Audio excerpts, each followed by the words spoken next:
कात्यायनी महामाये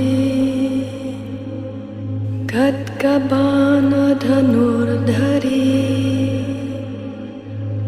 खड्गधारिणी चण्डी श्री दुर्गा देवी नमोस्तुते। वासुदेवसुते काली वासुदेव सहोदरी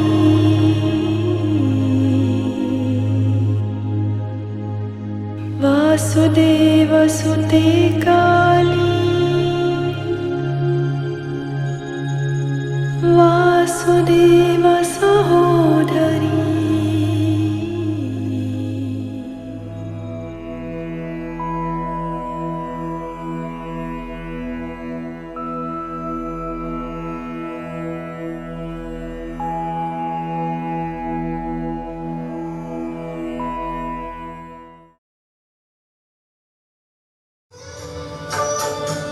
लाइए मैच में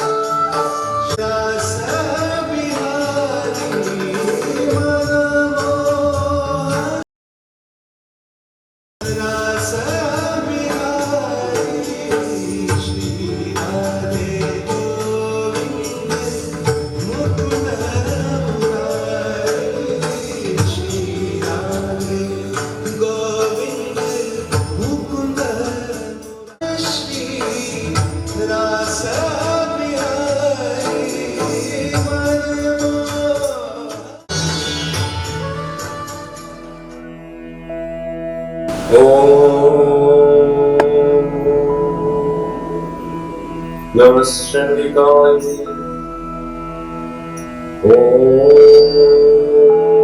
नमश्चंडिकाय नमश्चंडिकाय दुर्गे स्मृता हरसि भीतिमशेष जंतो स्वस्ते श्रुतामतिमतिवं शुभां ददसि दारिद्र्य दुःख भय हारिणीं काककन्यां सर्वोपकारकरणाय श्रद्धा आधारभूता जगतस्तुमेका महेश्वरूपेण तस्थितासि अपां स्वर्गस्थितया त्वेक ताप्यायत कृष्णमलं नम्यते। त्वं वैष्णवी शक्ति अनन्तवीर्या विश्वेश्वबीजं परमार्षि माया सम्मोहितं देवी समस्तमेतत् त्वं वै प्रसन्नां भूमिमोक्तियतु। ॐ श्री गणपतये नमः। ब्रह्मा मुरारी त्रिपुरान्तकारी भानु शशि भूमिसुतो बुधश्च गुरुश्च शुक्रश्च निराहो केतवः सर्वे ग्रहाः शान्तिकरा भवन्तु। ओम ह्रीं श्री राधा देव्यै नमः। ओम भूर्भुवस्वः क्लीं कृष्णाय गोविन्दाय गोपीजनवल्लभाय स्वाहा। ओम क्रीं क्रीं क्रीं कालिकायै नमः। ओम ह्रीं श्री राधा देव्यै नमः। ओम ह्रीं श्रीं दुर्गा देव्यै नमो नमः। क्लीं कृष्णाय नमः। क्लीं कृष्णाय नमः। क्लीं कृष्णाय नमः। हरि शरणं हरि शरणं हरि शरणं श्री हरि शरणं हरि शरणं हरि शरणं हरि शरणं हरि शरणं हरि शरणं हरि शरणं श्री हरि शरणं हरि शरणं हरि शरणं हरि शरणं श्री हरि शरणं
नंदन बिहारी लाल की जय।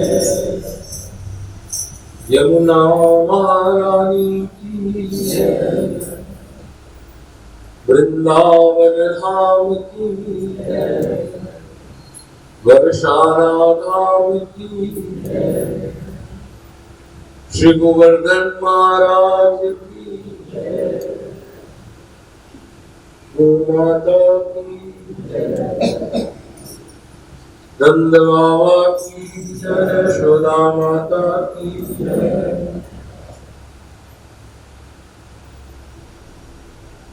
कथा प्रसंग से आगे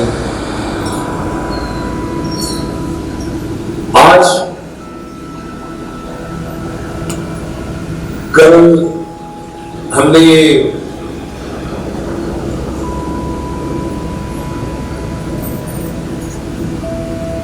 सुना कि हम लोग कैसे डिस्टर्ब होते हैं।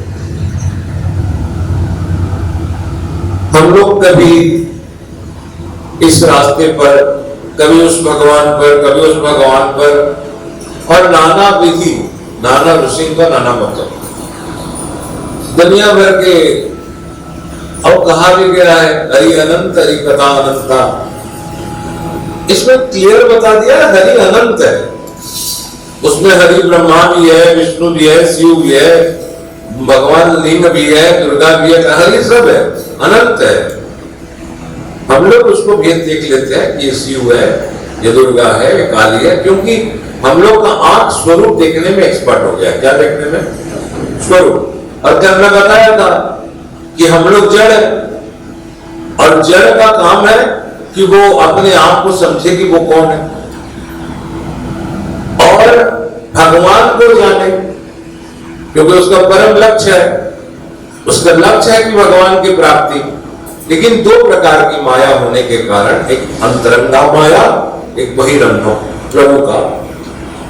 एक भगवान ऐसे माया करके रखते हैं जिसे राकेश के ऊपर किया हुआ है, वो अपने आप में जीवन में बाप दादा बीवी बच्चा घर परिवार और बिजनेस बना के रख लिया, और उससे वो ऊपर नहीं उठ पाएगा। अपने में अपने आप को कभी नहीं समझ पाया कि मैं एक जड़ जीव हूं। मैं आज से 35, 40, 45, 47 ईयर के पहले आया हूं, और 45 साल के बाद मैं नहीं रहूंगा। और अगर भगवान ना करे 10-20 साल में कुछ हो जाए तो मेरा मिट्टी हो जाएगा, पत्थर ना कुछ रहेगा। मैं जिस आद्यांतवंतो इस संसार में मैंने जो जो चीज पाया, बीवी घर बच्चा परिवार बिजनेस ऐश्वर्य सुंदरता, या जो भी तुम्हारी फेम है, नाम बोलते मेरा इज्जत की बात है, ये जो आदमी अकड़ के बोलता है, ये सारा चीज धुल जाता है, कोई नहीं पूछता है। आदमी जड़ था और फिर जड़ हो जाता है। लेकिन भगवान ने हमको बीच में कुछ दिन के लिए चेतन बनाया है, अपने शक्ति दिए हैं। जब कुछ दिन तू भी चेतन बन जा, मेरा स्वरूप है, इसलिए तू अपना पास्ट कर्म को सुधारने के लिए तू अपना कुछ दिन ठीक बन जा। मैंने कहा था कल बैंक के उदाहरण बताते हुए कि बैंक में अगर हम लोग 1 लाख रुपया रखें और कल फिर रखने गए 50,000, तो खाली 50,000 नहीं होता, 50,000 नहीं होता, वो 1,50,000 होता है। अगर कल 50,000 कमाए नहीं और 30,000 विड्रॉ किए, तो ऐसा होता है कि हम लोग का 1,30,000 नहीं होता है, हम लोग का 70,000 हो जाता है, क्योंकि 30,000। ऐसे ये कर्म का सिंपल फिलोसफी है। कर्म कल तक जब किए थे, अगर वो जमा हुआ है, उसको बोलते हैं प्रारब्ध। अगर हमारे प्रारब्ध अच्छे हैं तो हमें अच्छा चीज मिलता है। हम लोग सोचते हैं हम लोग कर रहे हैं, कभी कभी हमारा प्रारब्ध पास्ट कर्म या पास्ट डीड अच्छा नहीं होने के कारण हम लोग इसी जीवन में कुछ ऐसा चीज भुगत जाते हैं जो हमने किया नहीं। तो हम लोग रो कर कहते हैं भगवान का आगे, प्रभु हमने ऐसा क्या किया, ऐसा क्या काम किया, तूने मेरा हाथ थाम लिया। ऐसा तो कभी नहीं कहते। हम लोग ऐसा कहते हैं कि ऐसा क्या काम किया कि प्रभु जबक के संग तुम लोग भी हमारे हाथ छोड़ दिए। प्रभु ने कहा कि तुमने जो पास्ट डीड किया है उसको भी कुछ सुधार ले, भोग ले, सुधार ले। ये भगवान का अशेष कृपा है। जीव पर प्रभु जब अशेष कृपा करते हैं, ध्यान रखिएगा लाइन को, प्रभु के ऊपर प्रभु जब जीव के ऊपर असीम कृपा करते हैं तो उसको एडवर्स इफेक्ट दिखाते हैं। क्या दिखाते हैं? एडवर्स। उसी समय वो भगवान को याद करता है, याद करेगा तो उसको सुधरेगा, क्योंकि हमें भगवान को जैसे कल मैंने बताया गुरु को या भगवान को प्यार करते हो कि भगवान से प्यार करते हो? जो है अभी भी डाउट है सबका, खुल के बोलो हम भगवान को प्यार करते हैं। देखो भगवान को प्यार करना अगर तुम्हारे मन में है तो तुम तो भी ब्रिजवासी हो, ब्रजवासी हो, और भगवान से प्यार करते हो तो तुम लोग वही चुंबक हो जो 50% शुद्ध है और 50% अशुद्ध है, क्योंकि घर से निकल गए हरि नाम से, लेकिन 50% भगवान की तरफ खींचा है, 50% संसार की तरफ खींचा है। तब समझ लो क्लियर से की को क्लियर को क्लियर को।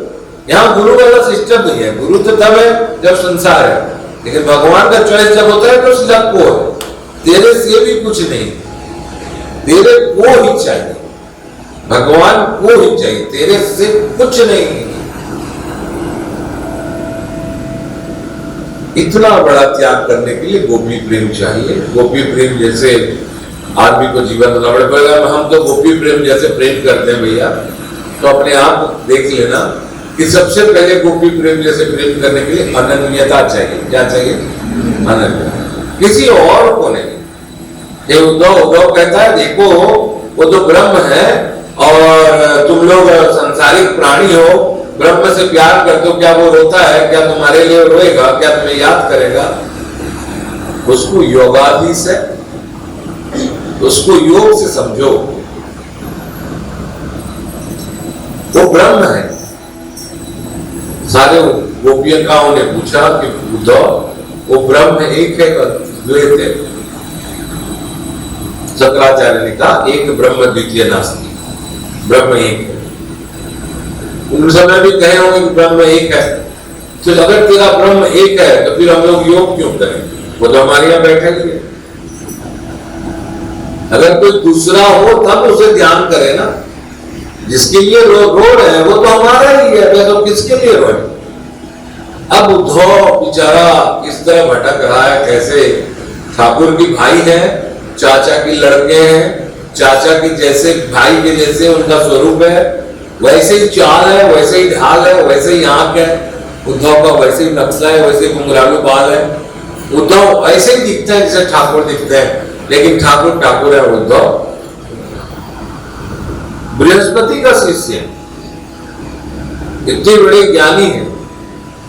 और भगवान को जब मिले पहले बार मथुरा में तो उन्होंने कहा कि कृष्ण कान्हा तुम आजकल थोड़ा दुखी दुखी लगते हो, वो तो ब्रह्म और तुम दुखी क्यों लग रहे हो?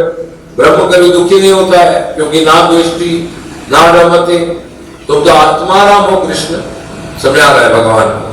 भगवान ने कहा हाँ भाई मैं तो आत्माराम हूं, लेकिन क्या करूं, मैं हराम हूं, अभी नींद नहीं आती, रात रात भर याद आता है। किसकी याद आता है? अरे सब दुनिया तेरी याद करता है प्रभु। एक तो याद में तुम किसी के आते नहीं, और आ भी गए तो उससे जाते नहीं हो, उसकी याद से। और तुम्हारी याद में कौन आ रहा है? उन्होंने कहा जो मेरी याद में है वो किसी की याद में नहीं, लेकिन उनकी याद में मैं हूं, क्योंकि भगवान क्लियर उद्धव को बता रहे हैं मम मेरे लिए मध्यस्थे तप्त देही का पहला शब्द ब्रह्म बता रहा है उद्धव को कि वो है कौन गोपी लोग? तो वो लोग है मध्यस्थे तप्त देही का, मेरे लिए संसार में शरीर को त्यागने वाले। बताओ अगर हम लोग अपने आप को गोपी मान भी ले, चंदन लगा के, दो तुलसी माला पहन के, तो क्या उसके लिए शरीर त्याग करेंगे? सोच लीजिए। भगवान कहते हैं मध्यस्थ मेरे लिए त्वक्त देही का, एकदम बोलना नहीं पड़ेगा। अगर शरीर छोड़ना होगा तो शरीर छोड़ दे, मध्यस्थ त्वक्त देही का। उद्धव कहता है ऐसा कौन है भाई जो तुम्हारे लिए शरीर को भी छोड़ दे? ऐसा कौन है देखेंगे, परीक्षा करेंगे। उन्होंने कहा कि प्रभु कोई बहुत बड़ा आपका भगत है? बोले नहीं। बोले कैसे? बहुत बड़ा पढ़ा लिखा है। पढ़े लिखे तो मेरे को नहीं लगता कि वो पढ़े लिखे हैं। तो फिर कैसे? बोले वो ब्रज, सुदूर ब्रज है, ब्रज गोप हमारा क्या है वो है, और गोप के गोपुर उधर गोपिकाएं लोग हैं। तो गोपिकाओं के लिए तुम रोते हो? क्या करूं? तो मेरा नियम है, जो मेरे लिए रोता है मैं उसके लिए 10 बार ज्यादा रोता हूं। मेरे लिए एक पग जो चलता है उसके लिए 10 पग में ज्यादा चलता हूं।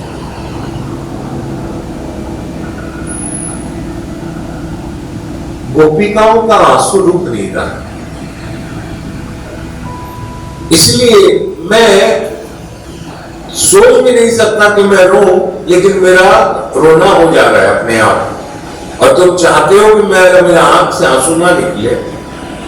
भगवान कह रहे दिल में पत्थर रखे, अगर तुम चाहते हो कि मेरे आंख से आंसू ना निकले तो तुम सीधा ब्रज यहां जाओ, ब्रज, और वहां जाके कहना, गोपिकाओं को समझा देना कि हे उद्धव, ये समझाना कि तुम प्राण वहां प्राण लेके जरूर है, लेकिन शरीर यहां छोड़ के चला गया।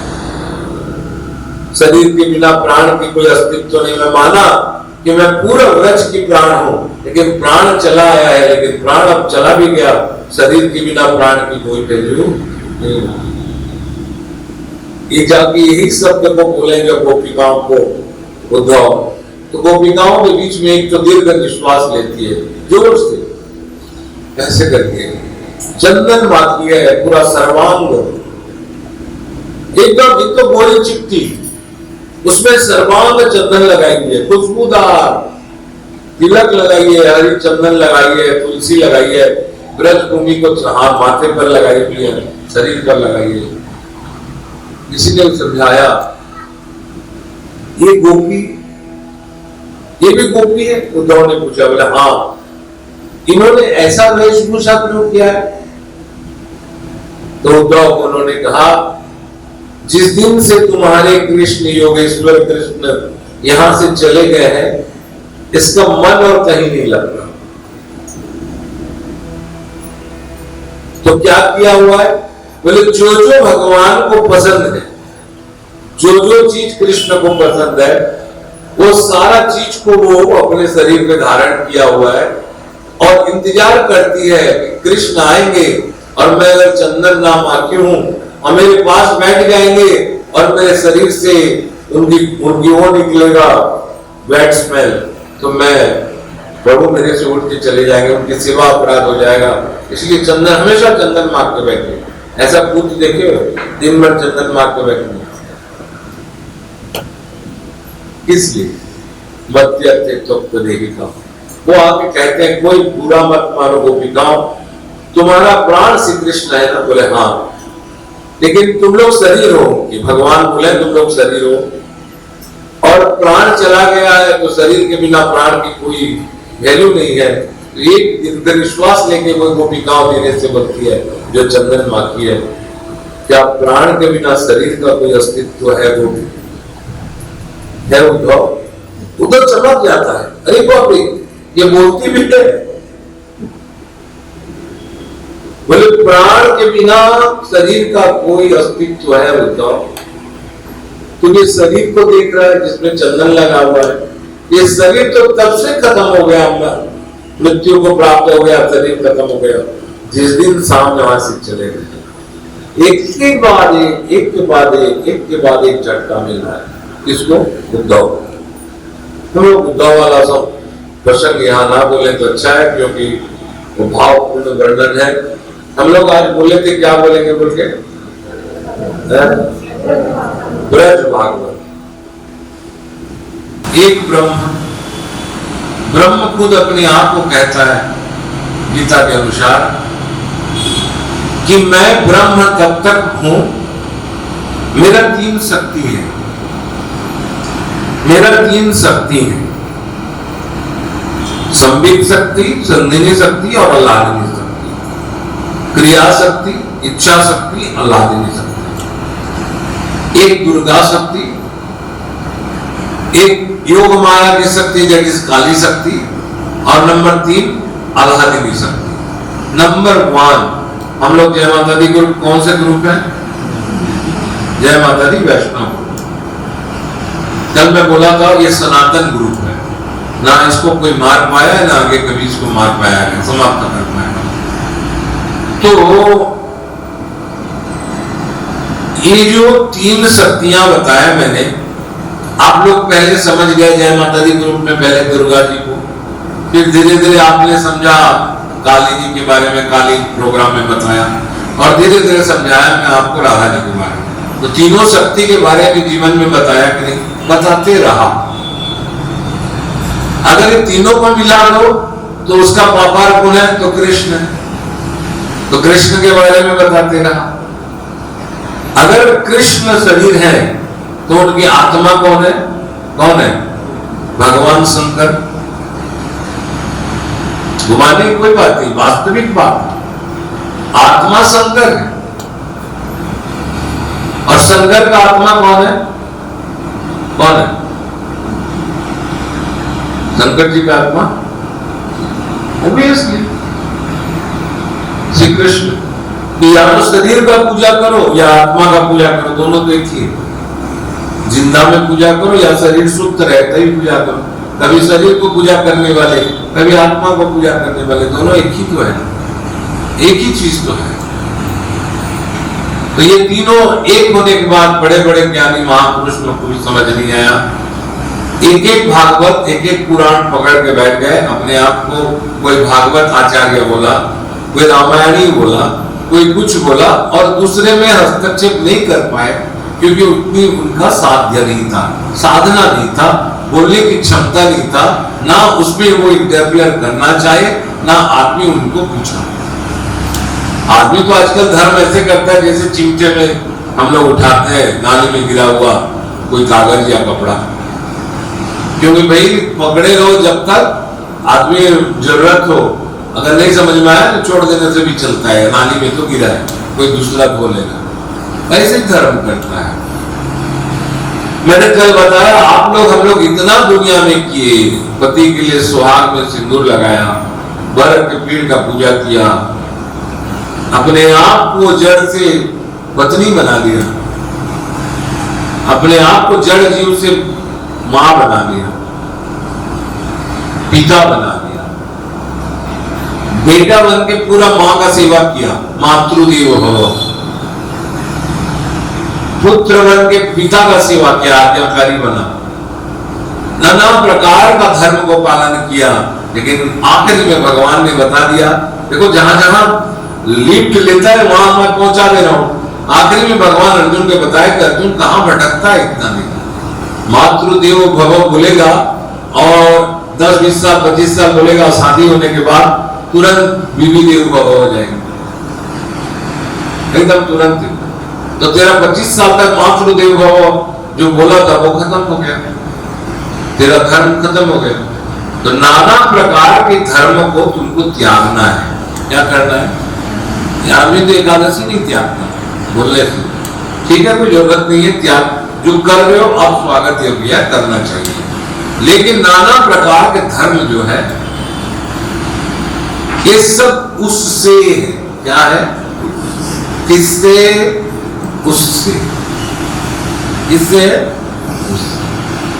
और हमें उससे नहीं चाहिए ना कुछ, हमें उसको चाहिए। क्या चाहिए?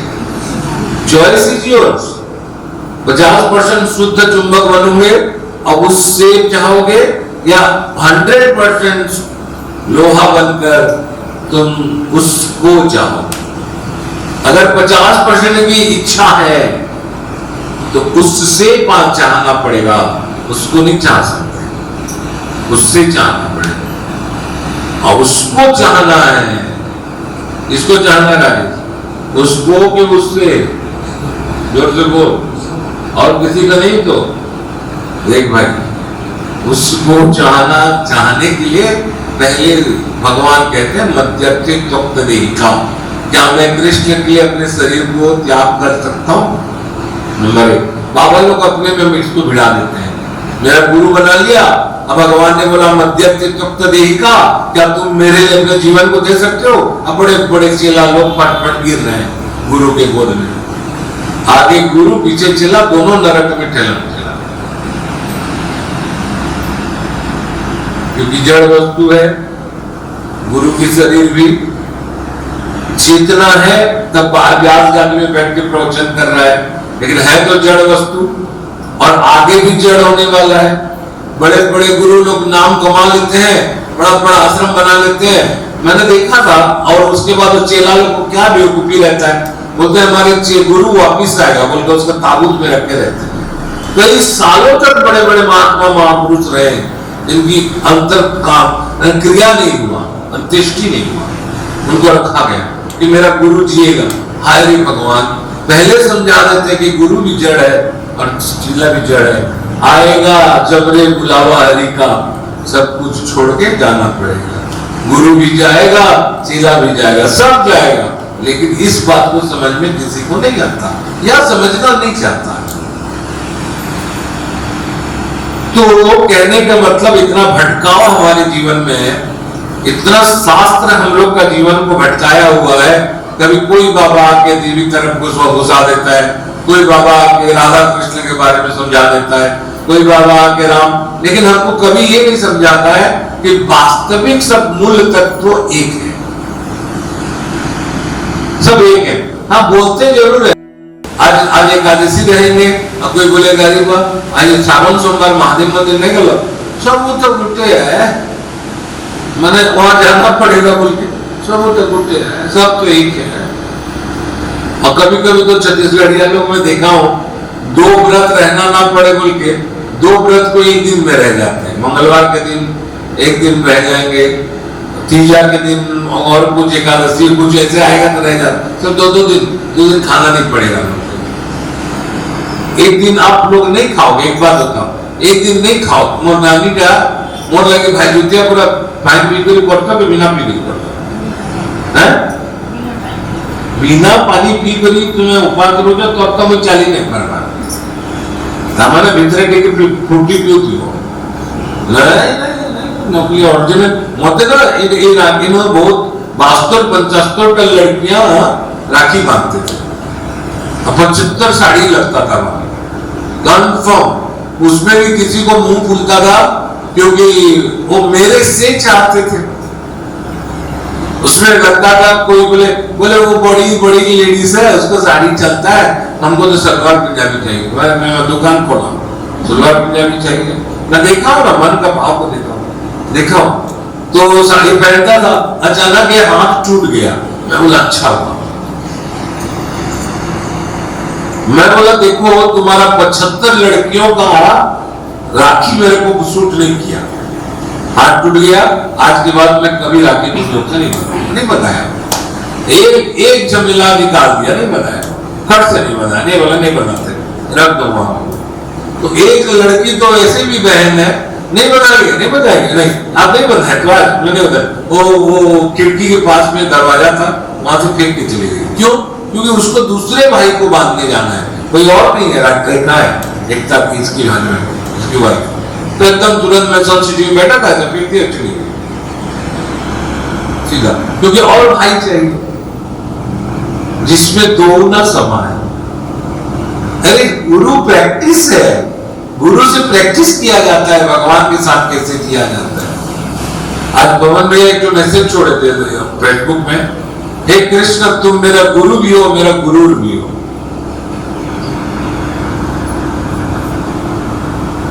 कृष्ण गुरु है, आप कृष्ण को गुरु मान लिए, क्या कृष्ण ने आपका शिष्य स्वीकार किया?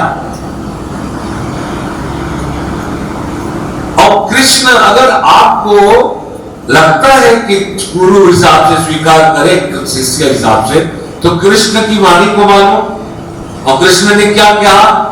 सर्वधर्मान परित्यज्य मामेकं शरणं व्रज अहम त्वां सर्व पापेभ्यो मोक्षयिष्यामि मां शुच। हे अर्जुन, तुम जितने प्रकार के धर्म रखे हो, देखिए आपका धर्म है, देखो ये धर्म में शादी करके भैया से आए, जड़ थी, कहीं पैदा हुई थी, लेकिन भैया से शादी करके आने के बाद अपने आप को बहू मान लिए और सर में दुपट्टा ले लिए, अपने आप को धर्म को पालन कर रहे हैं। क्या पालन कर रहे हैं? ये तो पालन कर रहे 83 साल के भी पालन कर रही है, अपने आप को यहाँ की घर की मालकिन समझ रही, मैं मालकिन। वो भूल गई कि 4 साल 5 साल 7 साल 10 साल के पैर माने एक छोटी लड़की वहां अपने गांव में जो, क्योंकि मैं बताया ना 2 प्रकार की माया है। एक माया भगवान को अपने आप को बुला देता है कि मैं कौन हूं। ये जो नहीं जानता है बस 2 ही चीज तो जानना है कि हु एम आई, मैं कौन हूं और मुझे कहां जाना है। मैं तो बार बार कहता हूं कहां जाना है, मैं हूं कौन। अभी शुरू हुआ है, ये टेलर है भागवत, न जाने कितने राधाष्टमी इसमें खप जाएंगे। किसका चेला? कौन है तेरा गुरु? मैंने तुम्हें तो कभी चेला बनाया नहीं, कैसे गुरु बना लिया? तुमने गुरु बनाया नहीं है राकेश, तुमने मेरा ये आभूषण देख के ना, मेरा ड्रेस देख के, मेरा कहने का स्टाइल देख के या मेरा पोजीशन देख के अपने आप को चेला जैसे मानने लगे हो। कैसे मानने लगे हो? चेला जैसे। अभी 99% लोहा शुद्ध नहीं है, 1% लोहा है, बाकी पूरा अशुद्ध है, इसलिए दूर में रह के हिल रहा है तो चुंबक का, लेकिन दूर से हिल रहा है 10%।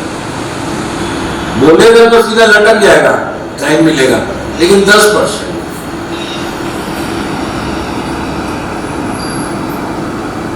तो जितने भी प्रकार के धर्म हैं, धर्म माने समझते हो ना, धर्म माने हम लोग सब एक एक धर्म में बंधे हुए हैं।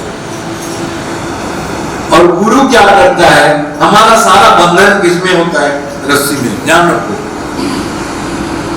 रस्सी से बंधते हैं ना। एक सौदा था, कैसे बांधा है? रस्सी थी, सबको कुछ बांधने के लिए प्रेम का बंधन, प्रेम का रस्सी। अभी आ रहा है प्रेम का बंधन, त्योहार इधर मोटे भाभी बांधवे राखी, आज की बांधवे मानो ना भाभी। देखो, अरे गुरु भाई, माँ है, बाप है, भाई है, शिष्य है, बेटा है, सब है। कृष्ण सब है। कृष्ण को जो समझ में आए वो मानो, वो कुछ भी है। भाई नहीं तो भाई, भाई नहीं है तो नहीं, भाई मानो, है तो भी क्या है।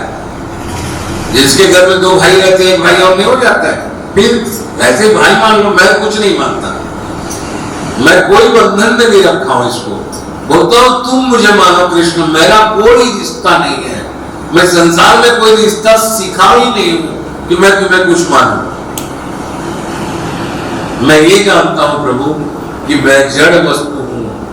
आपने चेतना दिया तो मैं आज यहाँ 55 साल 52 साल हो गया बोल रहा हूं, 50 साल हो गया।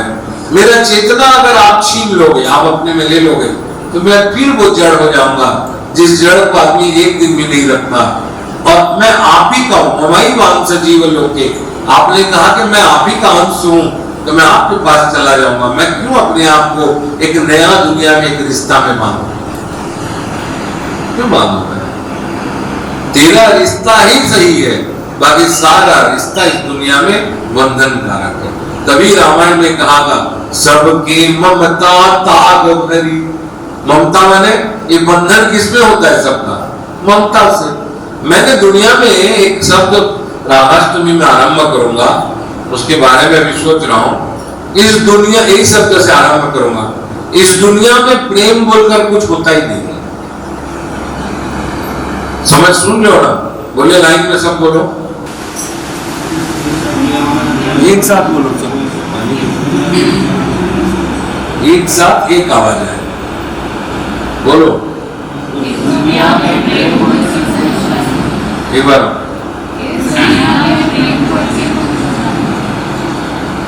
प्रेम कौन करता है? माँ बेटा से, पति पत्नी से, दुकानदार भाड़ौता से। तो प्रेम जो है, मेरे कहने का मतलब इस दुनिया में क्या क्या बोला मैं? इस दुनिया में प्रेम बोल का कोई शब्द नहीं है। कोई वस्तु ही नहीं है। अगर प्रेम बोलकर कोई है तो वो दो चीज है, नंबर 1 मोह, बोलिए, और नंबर 2 काम। और कुछ नहीं, कोई प्रेम नहीं करता। पति पत्नी से कामना की सुख चाहता है, इसलिए वो प्रेम करता है। जहां कामना खत्म वहां चालू होगा, कहीं पर काया प्रीति शुरू हो जाएगा।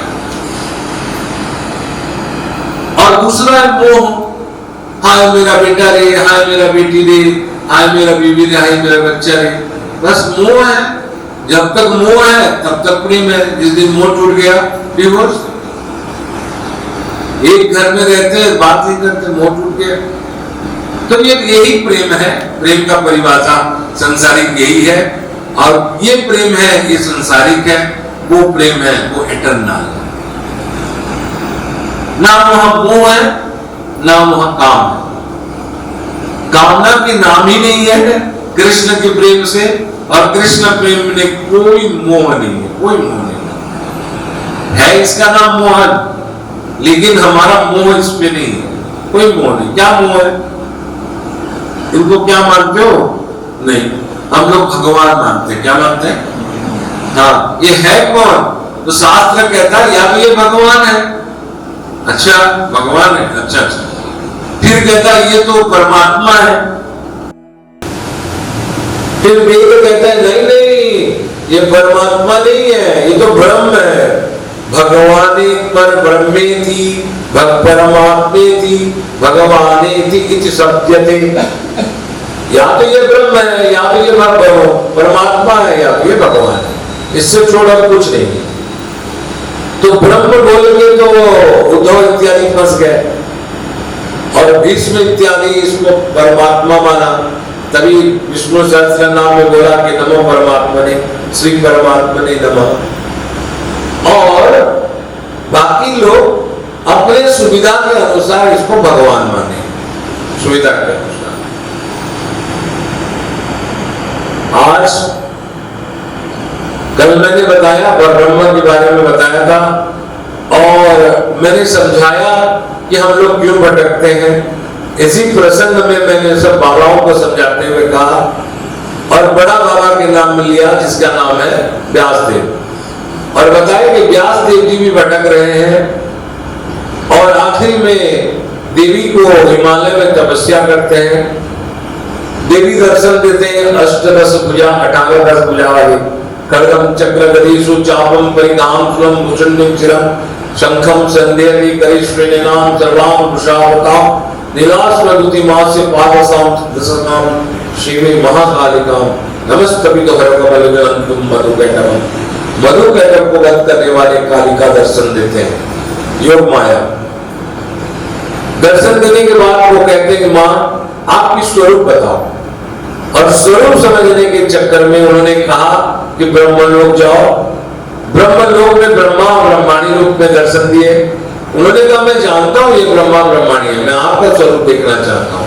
तो उन्होंने कहा ठीक है, शिवलोक जाओ।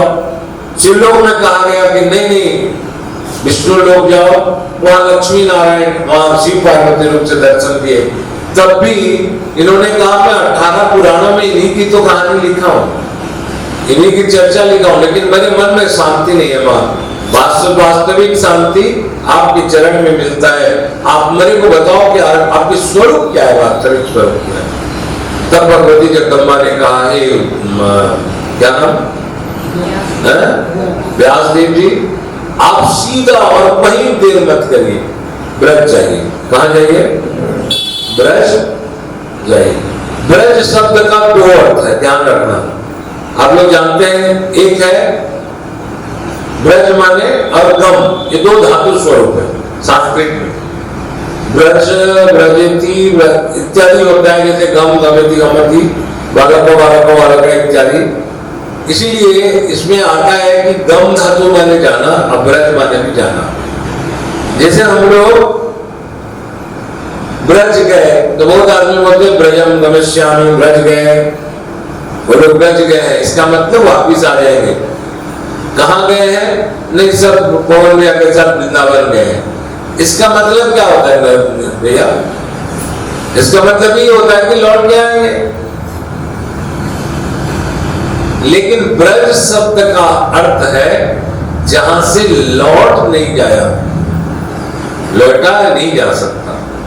तभी भगवान ने सब शब्द बोलते बोलते, शब्द का बड़ा महत्व है, सब शब्द बोलते बोलते उद्धव को बोले इधर जाओ उधर जाओ उधर जाओ, उधर सब जब उधर जाओ, उद्धव ने कहा प्रभु आखिर कहां जाओ, तो उन्होंने कहा सर्वधर्मान परित्यज्य मामेकम शरणं व्रज, ब्रज मेरा शरण को आओ और मेरा ही शरण को आओ, कहीं और नहीं जाना है, मेरा शरण आओ।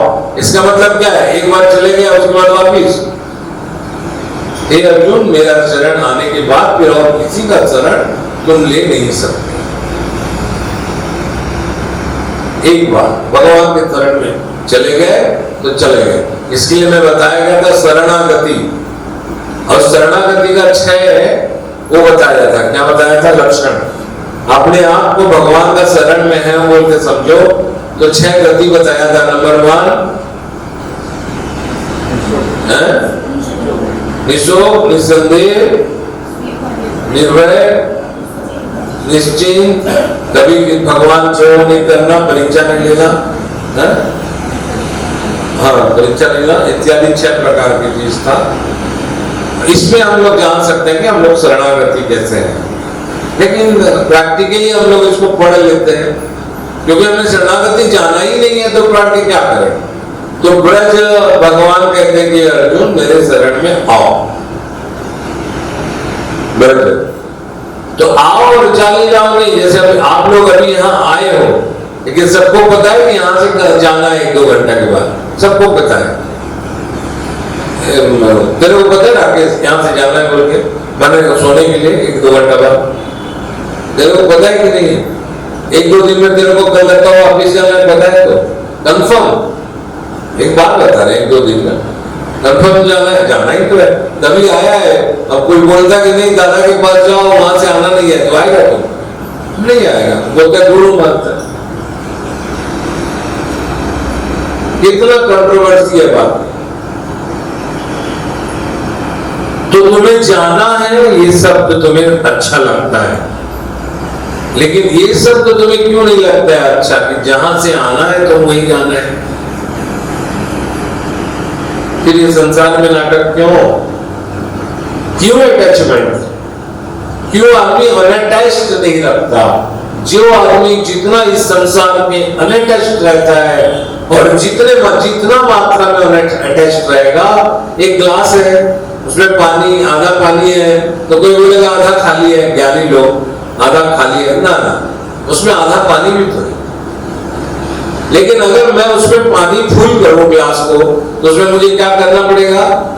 और आधा पानी भरना पड़ेगा। अगर पहले से उसमें तेल है तो 1 गिलास पानी डालने के लिए मुझे क्या करना पड़ेगा? सारा तेल को निकाल के मेरे को अपना पानी डालना पड़ेगा बोतल में। उसी तरह जैसे मान लो है ना, ये लोग एक बोतल में आधा तेल भरा हुआ है, हमें जितना भी चाहूं कि मैं उसमें फुल बोतल पानी कर दूं नहीं रहता। क्यों बताओ? ये लोग कृपालु महाराज वाला आधा बोतल पानी भरा हुआ है और भरने से क्यों नहीं भरता है? आधा ही भरेगा। और जिस दिन ये लोग डाल देंगे ऊपर का पानी डल जाएगा और क्लियर बोलते हैं, तुम्हारे ग्रुप के आदमी लोग तुरंत बदल देते हैं। हमारे ग्रुप नहीं बोलेंगे, सीधा पानी को अलग कर देता है आदमी और सीधा तेल को अपने में ले लेता है, क्योंकि ये समझ गया है ना कि आधा बोतल में तेल है। और कोई सदगुरु अगर उसमें भरना भी चाहे तो आदमी नहीं भर सकता। अगर भरना है तो फिर क्या करना है कि पहले वाला सबको उड़ेलना पड़ेगा। हम लोग जीवन में जितने प्रकार के कचरा भरे हैं तब तक उड़ेलेंगे नहीं, जब तक उड़ेलेंगे नहीं तब तक हरि करण में हरि वाला चर्चा हरि हमारे अंदर में नहीं आएगा। क्लियर करना पड़ेगा खाली। इसमें कोई छोटी सी लड़की रहेगी ना दूर कहीं और ऐसे करके देखता रहूंगा तो भी कृष्ण प्रेम नहीं होगा। देख चुका है, देखिए एक बार क्या मैं देखूंगा देख चुकी टिका के नहीं देते, टीवी चुनाव नहीं देते, बड़ा मुश्किल समझते हैं क्या? तो सोचते देख पा लेकिन पढ़ता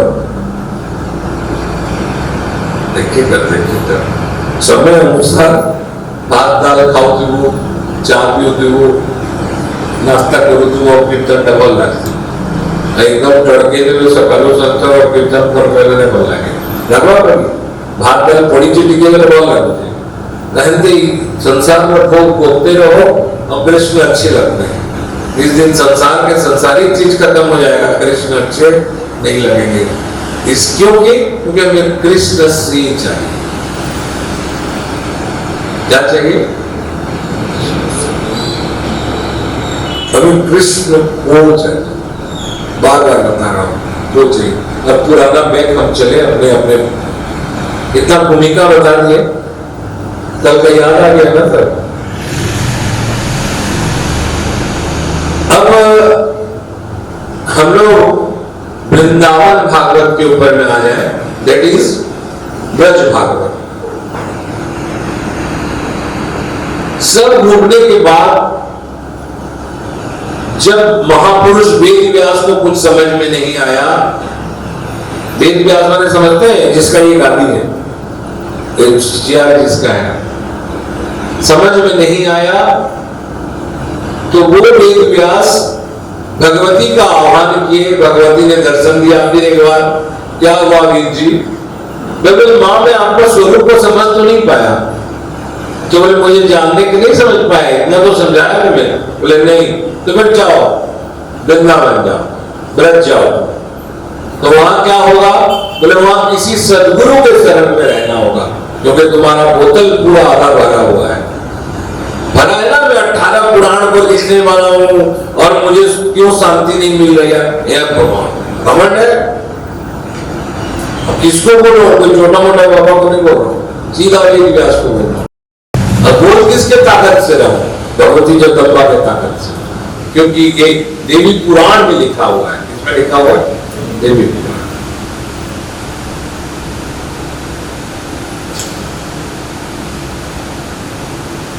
तो वेद व्यास वहां गए हैं और जाके अब गुरु खोजे हैं। तो एक तो छोटा सा बालक जा रहा है, 10 साल 12 साल का बालक, और उधर से कुछ गोपियां जा रही है। तो गोपियां ने मैं कहा कि गोपियां वेद व्यास को देख के ऐसे कर, और बालक को देख के, बालक जो था जवान था थोड़ा, उसको देख के खोल दिए। तो उन्होंने पूछा, अरे गोपियों लोग तुम गलत हो, ये इस लड़के को पर्दा करना चाहिए, उस बूढ़ा बाबा को पर्दा कर रहे हो, ये क्या तुम्हारे नियम है? तो उन्होंने कहा, बाबा तुम ये समझते हो कि हमारा शरीर स्त्री का है, लेकिन इस जो लड़का है इसमें भाग्य भाव नहीं है कि ये शरीर लड़का है कि लड़की है, कि ये पुरुष है कि वो स्त्री है। किसी को सब में समभाव दिखता है। ये दूसरा लक्षण है महापुरुष का। प्रसन्न आत्मा नंबर 1, नंबर 2 हमेशा सब में समभाव दिखना। इसलिए भगवान वही प्यारे हैं, क्योंकि रामायण कहता है समदरसी है नाम तिहारो। भगवान सबको समान देखते हैं।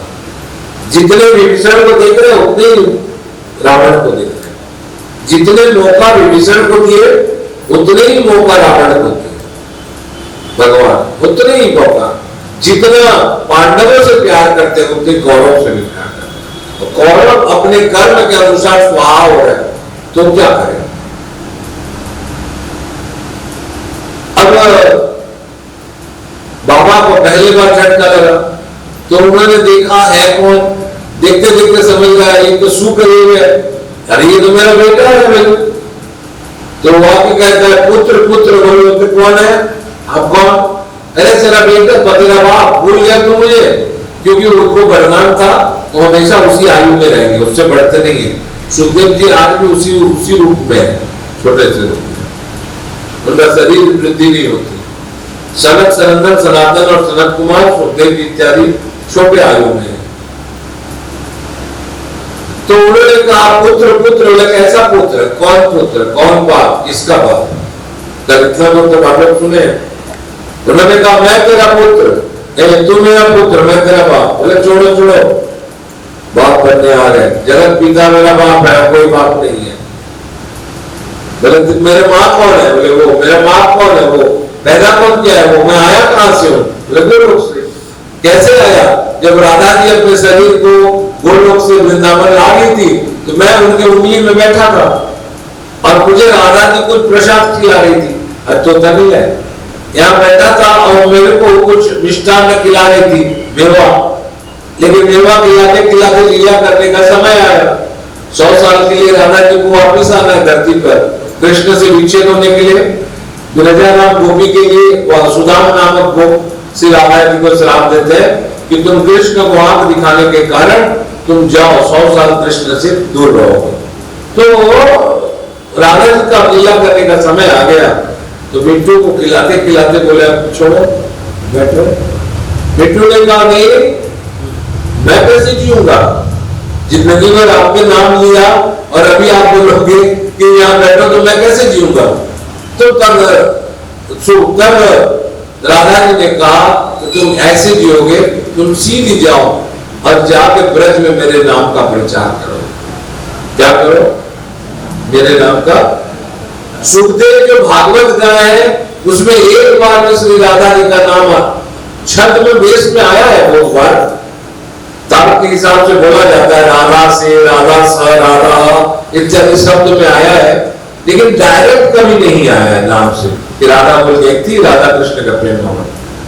लेकिन बहुत प्रकार के छंद भाव से आता है, आदि गोपी बोल के उनका नाम आया है। तो ये कह कि जाओ वृंदावन ब्रज और वहां मेरे नाम का प्रचार करो। सुखदेव जी जो पुनर्बार आए हैं वापिस और ब्रज में जो जो चीज को प्रचार किए, इस सारा पहले भागवत में कृष्ण चरित्र है और अभी का भागवत में श्री राधा जी का पूरा कंप्लीट चरित्र है। श्री राधा जी का कंप्लीट चरित्र होने के कारण इसका नाम है ब्रज भागवत। क्या भागवत? क्योंकि ब्रज को छोड़कर राधा जी कहीं नहीं गई। मैं बोला भगवान कृष्ण कुरुक्षेत्र गए, कुरुक्षेत्र उतना पवित्र क्यों नहीं हुआ जितना ब्रज है? आदमी कुरुक्षेत्र में वास करूंगा क्यों नहीं बोलता है? क्यों नहीं बोलता है कि मैं द्वारिका में वास करूंगा? क्यों बोलता है मैं ब्रज वास करें? क्यों बोलता है? क्योंकि ब्रज में ब्रज ठाकुरानी का पैर चरण का रज गिरा हुआ है, इसका ठाकुरानी का। अब चलो कहानी तो ये तुम लोग समझ लियो कि बूढ़ा बाबा प्रवचन सुन रहे हैं, सुनाने वाले कौन? बच्चा और उनका बेटा ही है और उनका बाप यानी ज्ञान इनका बाप पराशर से लेके शक्ति और शक्ति से लेके वशिष्ठ ऋषि तक आ गए सुनने के लिए। कहा और साइड में क्या है? यमुना, यमुना पुलिन। हमें तो जहां लगता है खराब मत सोचना, आज से 5000 साल पहले जहां हम लोग बैठ के बिस्किट खाए वहीं वो प्रवचन हुआ, उसी जगह पर ब्रज का उस पार, मतलब पुलिन के उस पार, उसी परली पार बोलते हैं। बहुत आदमी यमुना के इस पार रह जाते हैं, जिसको जीवन में अपना जीवन को उद्धार करना होता है यमुना का उस पार चला जाता है, वहां जाके हरि कीर्तन हरि नाम लेता है। इसलिए एक बार जब जाओ तो यमुना जी को इधर से उधर जाना चाहिए, क्योंकि भगवान गोपी लोग को पूरा लेके सारा क्रीड़ा भी उधर की है।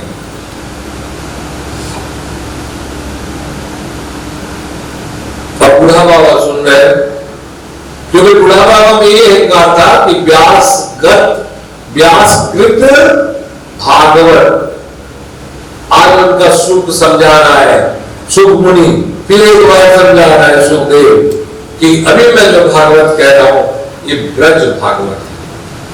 इसमें वो कहानी नहीं आएगी कि एक राजा था, एक रानी था, कोई असुर था, असुर का वध करने के लिए भगवान आए, ये सब नहीं। ये तो बाबा बूढ़े बाबा ये सब तो भगवान का ऐश्वर्य का खेल है। कौन बोलता है? सुखदेव। वो तो ऐश्वर्य का खेल है। अरे भगवान का ये सब किया है, वो तो योग माया की इच्छा थी कि ब्रज में ऐसा ऐसा लीला हो तो लीला हुआ। ये तो दुर्गा जी का इच्छा थी कि ब्रज में ऐसा काम श्री कृष्ण करे तो किया, और किया अब हुआ। क्यों जानते हो? देवी लोग कर रहे हैं तो कोई मजाक के लिए नहीं किए होंगे, तो दोनों अगर ऐसा काम करवाए कृष्ण से तो उसका एक ही कारण है, राधा जी तृप्त हो, राधा जी प्रीत हो, राधा जी को खुश लगे, राधा जी आनंदित हो। क्योंकि राधा आनंदित होंगे तो श्री कृष्ण आनंदित होंगे। समझ में आ रहा है? अब बाबा ने समझाया, बाबा को समझाया सुखदेव जी, चलो पहले कहीं जाए। देखो पवन भैया, आप संबलपुर आ रहे हो, मैं पहले क्या संबलपुर पहले? बताओ उत्तर दो।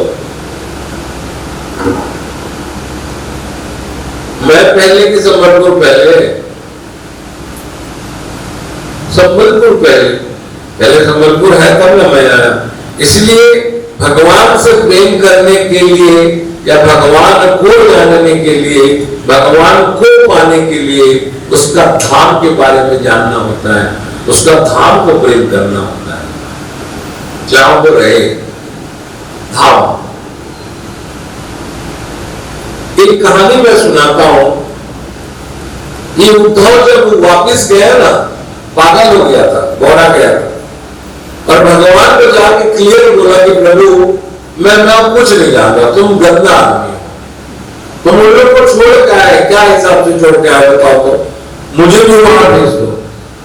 उन्होंने कहा वहां क्या करोगे, क्या रहोगे, क्या करके रहोगे?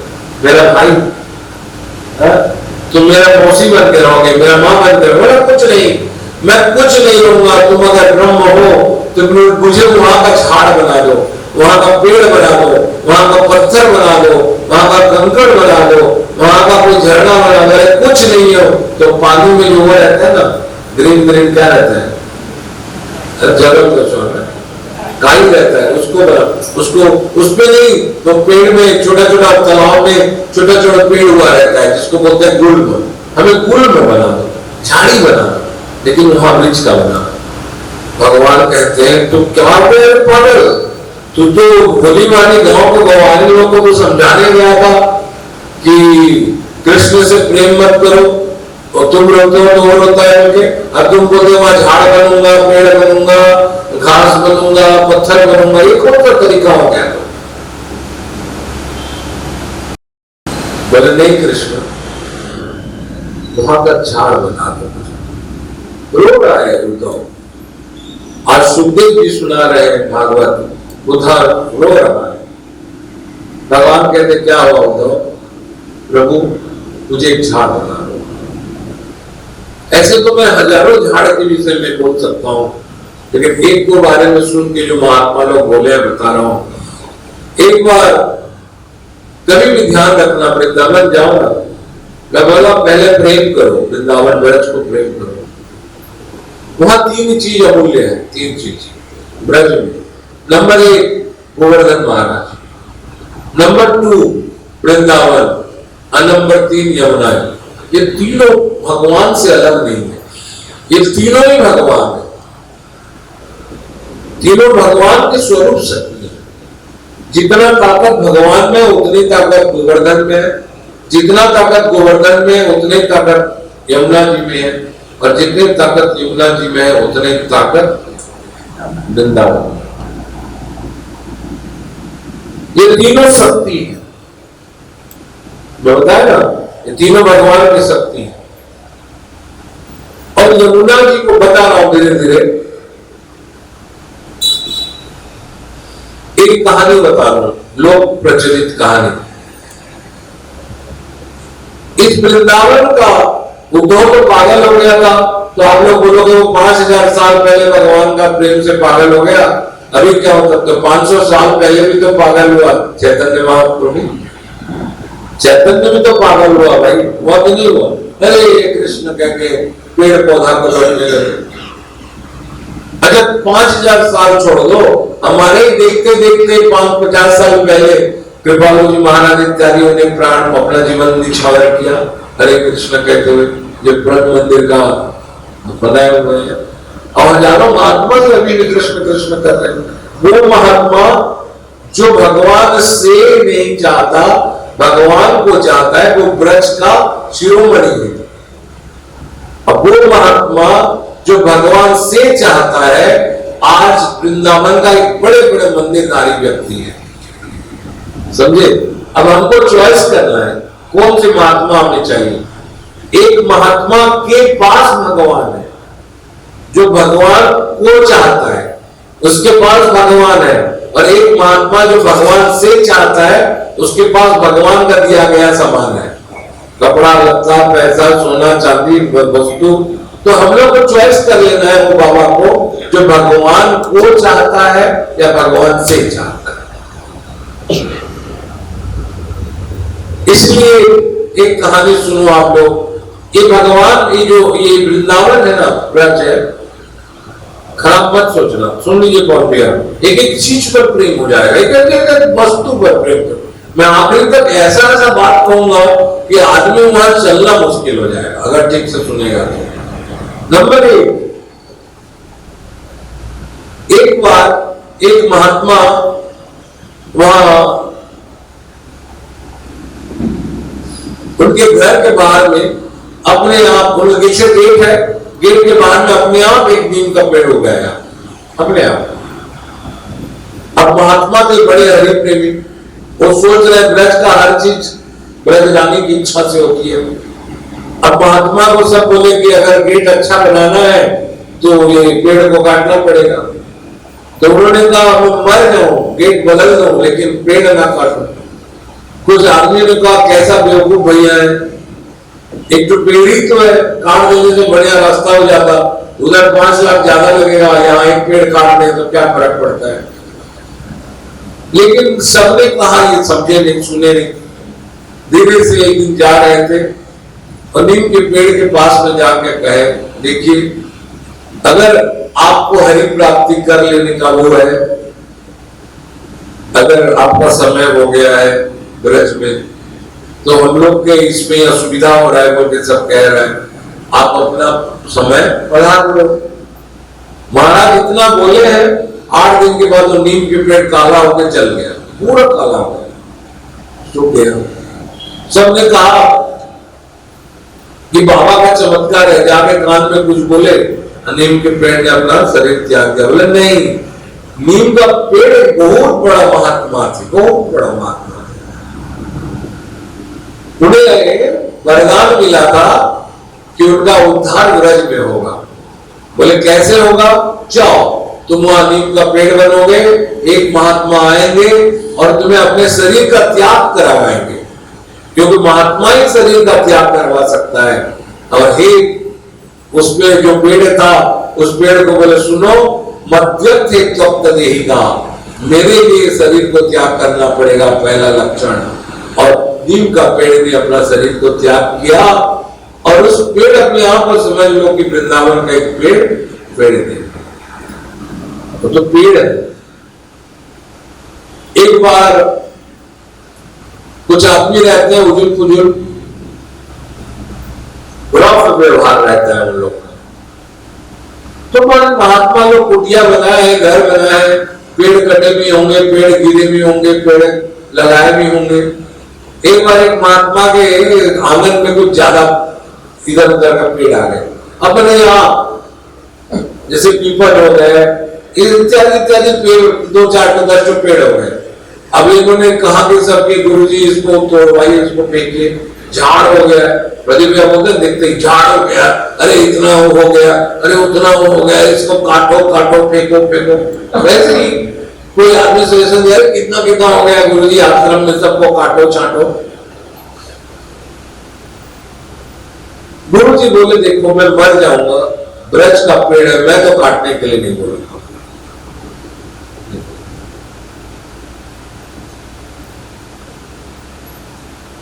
तो बोले हमें आज्ञा दीजिए। बोले मैं आज्ञा भी नहीं दे सकता, आज्ञा भी नहीं दे सकता। तो उन्होंने कहा ठीक है, फिर हम लोग काटते छाटते हैं।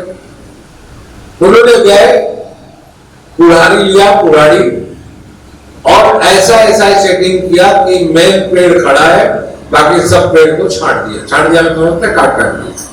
सबको लगा कि ठीक है पेड़ है, कुछ पेड़ था उसको छाट दिया गया है और पेड़ छट गया, कट गया, साइड कर दिया, हम लोग सेव कर दिया बोलते हैं। रात में बाबा जी सपना देखे जिसके आश्रम में कि कम से कम 100 और 150 ऋषि मुनि है। सुनिए, कहानी नहीं है, 100 ऋषि मुनि है, सच कहानी है, सच कहानी बताना। 100 ऋषि मुनि है और सब लोग का हाथ किसी का छिल गया है, किसी का यहाँ कट गया है, किसी का सर से फूट गया वो निकल रहा है, किसी का पैर हो गया है। सब ऋषि मुनि ऐसे ऐसे करके रो रहे हैं। ये महाराज वहां जाते हैं, पूछते हैं कि आप लोग हैं कौन? उन्होंने कहा बाबा हम लोग इसी तेरे आंगन में उगने वाले पेड़ पौधे थे, ब्रज में हम लोग का इच्छा था कि हम ब्रजवास करें, क्या करें, और भगवान ने हमें पेड़ पौधा करके प्रकट करवाया। हमारी क्या गलती है ठाकुर, जहां जहां हमें प्रकट करवाए वो हम लोग वहां रह गए। इसका क्या है, अन्यथा भगवान को छोड़ हमें किसी को और नहीं मानना है। तो पहले धाम में प्रेम किया, हमने जाके ब्रज में अपने आप को स्थापित करवाया। भगवान ने कहा कि उग जाओ, हम लोग पेड़ बन के रह गए। हमको क्या पता था कि कोई आज आएगा और निर्मम हमें ऐसे हमें करेगा। ये बाबा जाके हाथ जोड़ जोड़ के एक एक ऋषि मुनि को प्रणाम कर रहे हैं कि मुझसे बहुत बड़ा भूल हो गया, मेरे ही आदमी है, माफ करिए, अज्ञानता है। वो लोग नहीं जानते हैं कि वृंदावन का एक एक पेड़ एक करोड़ों वर्ष तक तपस्या करने वाले ऋषि मुनिया है। सबको प्रणाम किया, लेकिन कहते संत हृदय नवनीत समाना।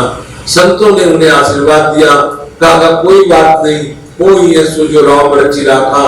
हमें भगवान की आदेश था कि हम लोग उतने दिन रहेंगे जितना दिन तक प्रभु की इच्छा होगी, फिर हमारा पुण्य खत्म हो जाएगा। हम लोग इतने दिन तक किए थे हरि का, इतने दिन के लिए यहाँ ब्रजवास हुआ, आज पुण्य खत्म हुआ, आज ब्रजवास खत्म हो रहा है। बहुत बड़ा भाग्य होता है कि 1 लाख 2 लाख 3 लाख के लिए ब्रजवास होता है, लेकिन जिस दिन ब्रजवास खत्म होता है मनुष्य को रोना चाहिए कि इस जीवन में अब ब्रजवास खत्म हो रहा है। क्योंकि जिस ब्रजवास के लिए ऋषि मुनि तरसते हैं, आज देखो ऋषि मुनि पेड़ पौधा होकर प्रकट हुआ।